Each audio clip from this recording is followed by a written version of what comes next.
こんにちは、川田美穂子です。お元気ですか? How are you today? I believe the mind and the body are closely connected. Over the past 2 years, I have made a conscious effort to keep both healthy and strong. During that time, I came to realize that one of the effective ways to energize the mind is to value and nurture yourself. When that becomes a habit, the benefits can be remarkable.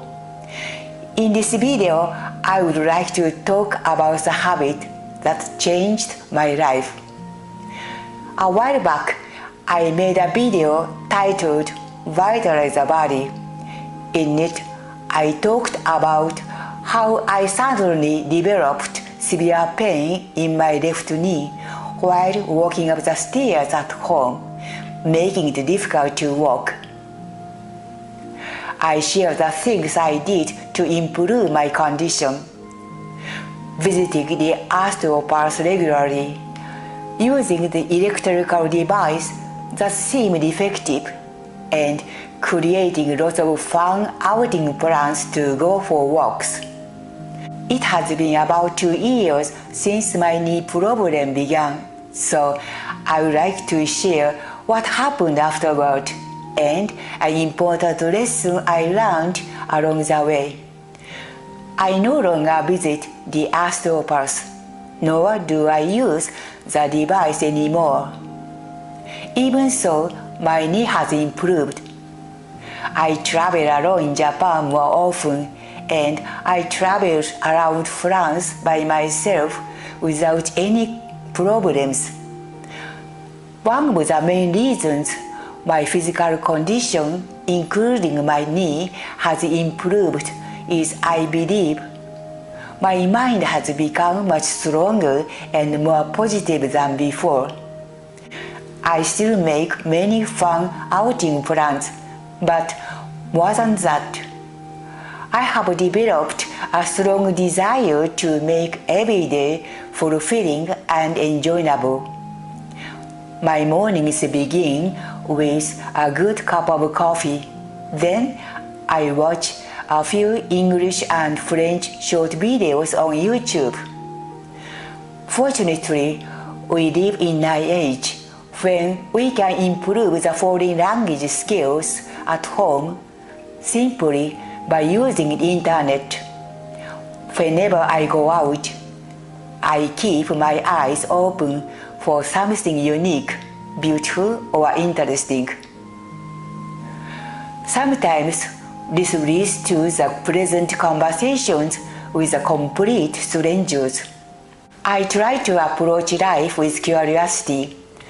I like to enjoy things, explore things, and try new things. As a result, each day ends on a happy note. Recently, I had an experience that reminded me of how much this way of thinking has helped me.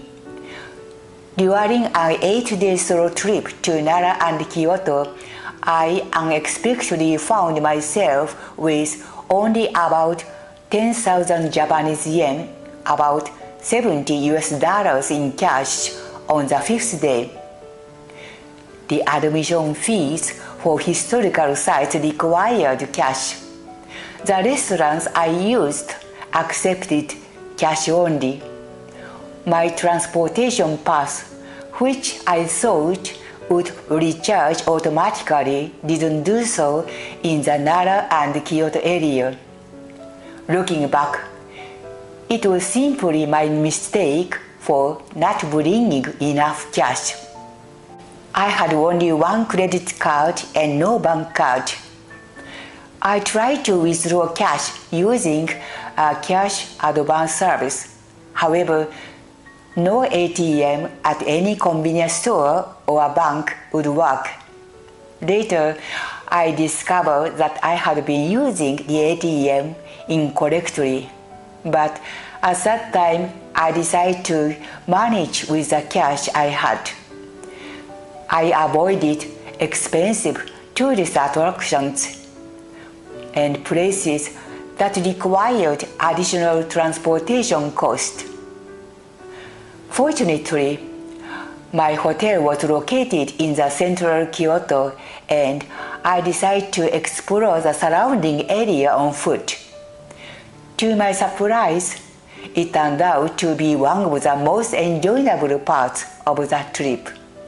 I discovered countless second-hand shops, the special exhibition of the contemporary crafts, the museum displaying the works created by the students studying the traditional Japanese culture, and an antique shop catering to the foreign tourists. Whenever something caught my attention, I went inside. I admired the exhibits, talked to the people there, and often learned something new. Simply walking through the city was exciting because I kept finding interesting things everywhere. If I had had plenty of cash, I would have visited more historical sites and traveled further away. That would have been enjoyable too. However, even in unexpected circumstances, I was able to enjoy myself thoroughly. This fact gave me confidence. For many years, I believed that keeping the mind healthy meant doing the things that bring joy to the heart. Looking back now, I realize that this was actually a way of valuing myself. Without even knowing it, I have gradually made it a habit. The first time I became truly aware of the importance of keeping the spirit strong was during the years when I cared for my mother at home by myself. Those days, I had very little personal freedom, no time on my own, no opportunity to work, and very little money. It felt as if my life were over. Yet, I had a strong desire not to let my face become gloomy or sad. So every morning, I smiled at myself in the mirror and spoke words of encouragement. I imagined pleasant things in my mind.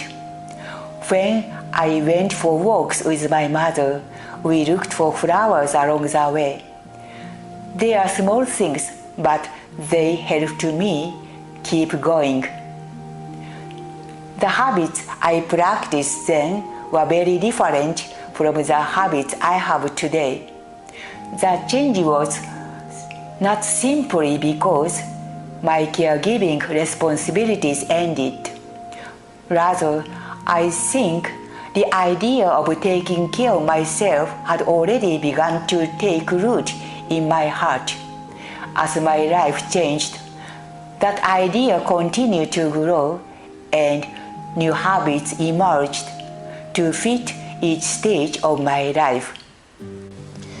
I believe valuing yourself means to find what brings joy to your heart, create small moments of happiness every day, encourage yourself, and keep growing. Life becomes brighter when we learn to value ourselves. Thank you for watching. I would be very happy if this video could inspire you to enjoy your daily life. See you soon. ごきげんよう。